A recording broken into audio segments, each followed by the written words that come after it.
পয়সা না করতো তামা তামা করে ফেলাইতাম, আসলে কিছু করতেন না। আপনার গ্রামে 4 জন কর্মী হলে একটা ইউনিট তৈরি হয়।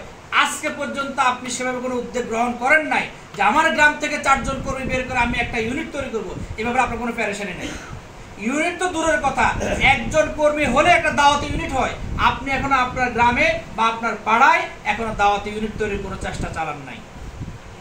আমাদের দরকার আছে কিনা?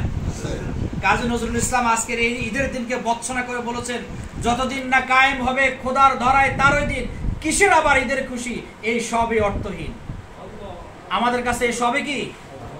আমরা তো খুব গুরুত্বপূর্ণ মনে করি প্রিয় ভাইরা।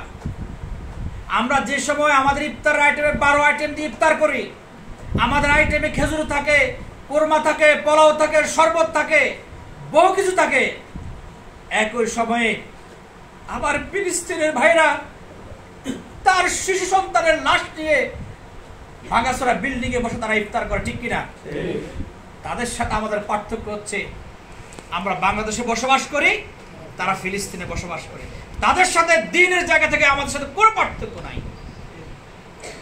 তারা আমাদের প্রথম কিবলা আল কুদসকে রক্ষা করার জন্য লড়াই করছে, তারা দিনকে বিজয় করার জন্য লড়াই করছে, ইসলামকে সমুন্নত করার জন্য লড়াই করছে। সেখানে আরবের কোনো সহযোগিতা নাই, মুসলিম উম্মার কোনো সহযোগিতা নাই।